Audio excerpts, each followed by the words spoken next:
Good morning. Today we look at Psalm 57, 58, and 59.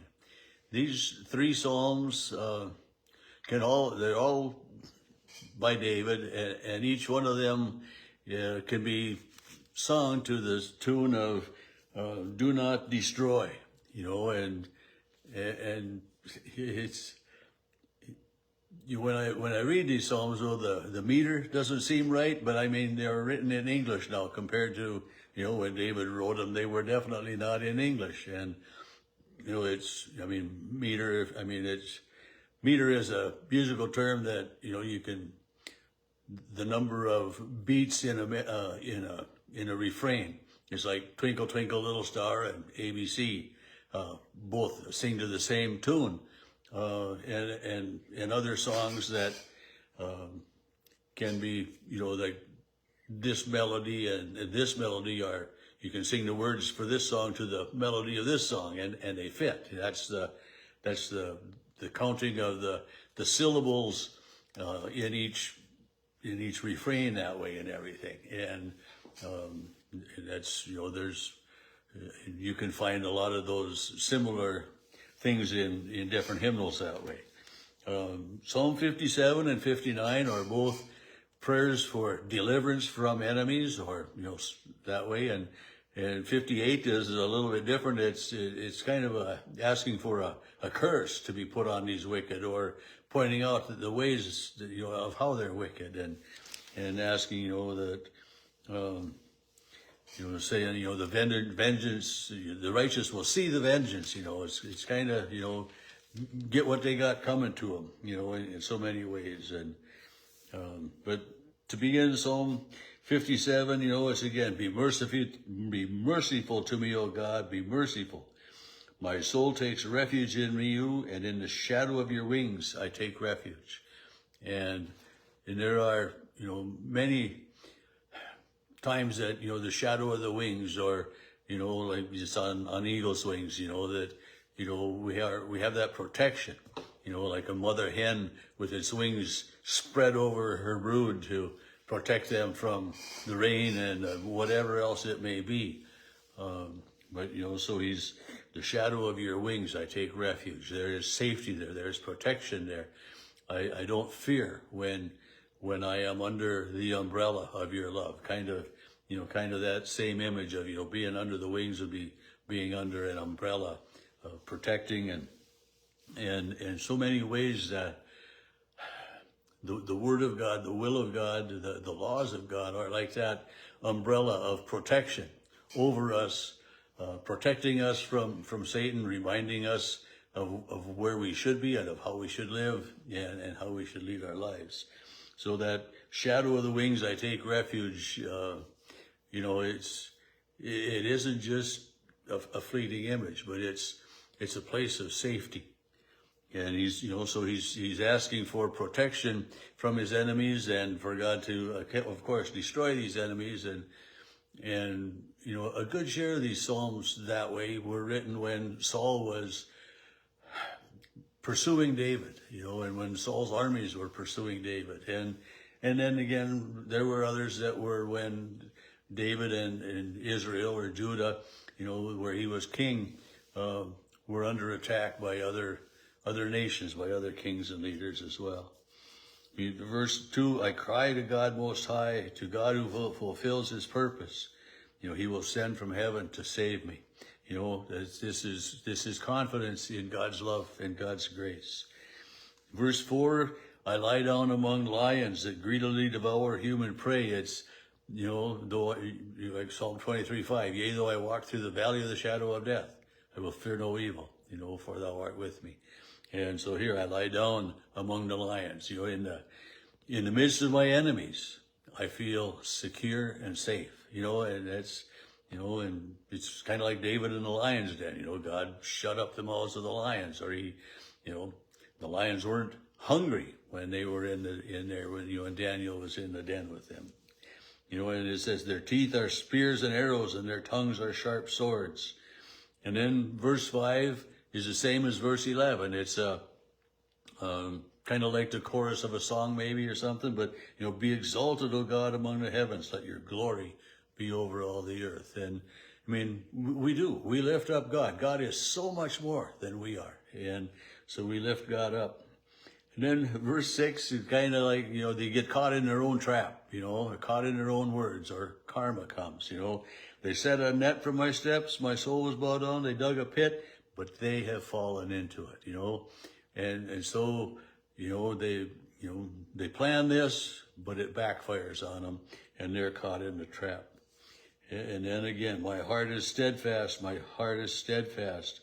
I will sing and make melody to God, and so it's, again, he's asking God for deliverance. He's, thankful that his enemies have fallen into their own traps and been caught in their own words, and then praising God in the mix of things. Psalm 58, as I said, seems to be a psalm of asking God's judgment to be upon those who are doing wrong. Do you indeed decree a tree that's right? Do you judge people fairly?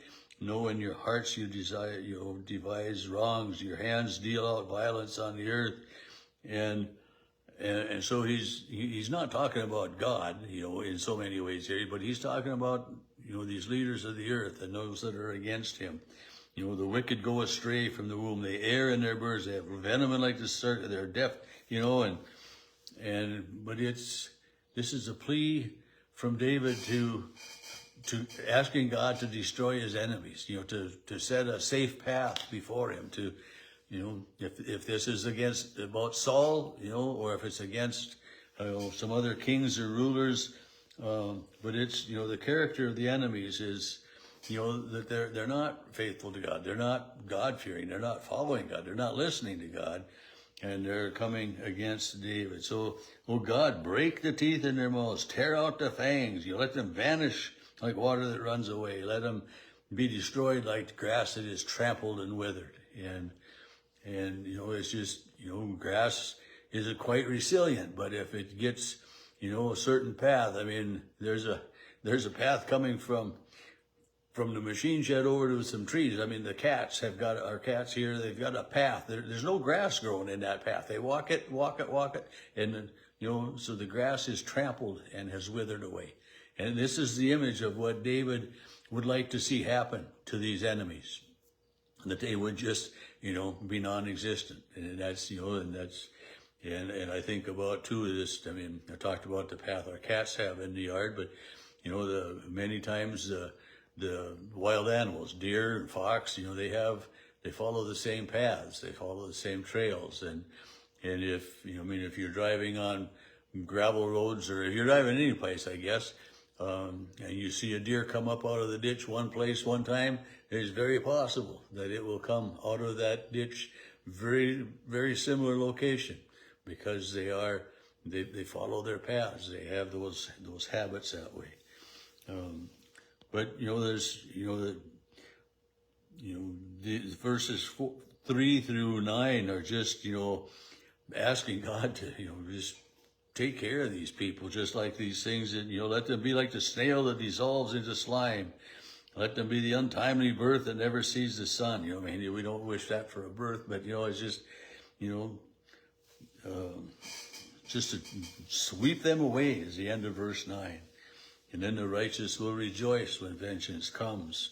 And verse 11, people will say, surely there is a reward for the righteous. Surely there is a God who judges the earth. And, so he's looking at all of these things that happen on earth to help us show us and help us to believe that there is a God.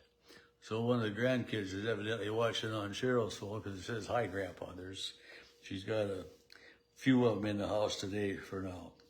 Psalm 59, the last one we look at today, is again, destroy the enemy, or to that same song,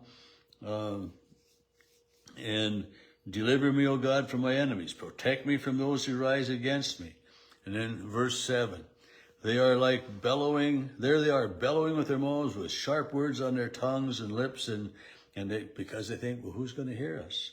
And then compare that verse 7 to verse 14. Each evening they come back, howling like dogs and prowling around the city. They roam about for food and growl if they do not get their fill.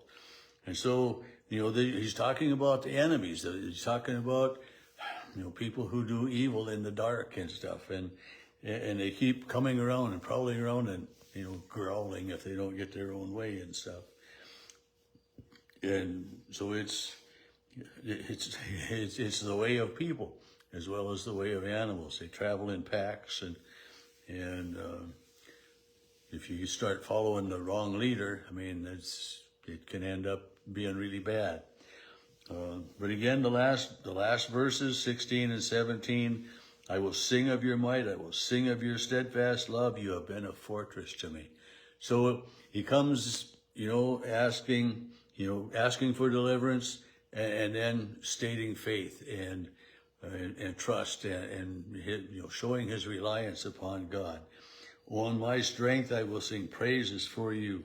For you, God, are my fortress, the God that shows me steadfast love.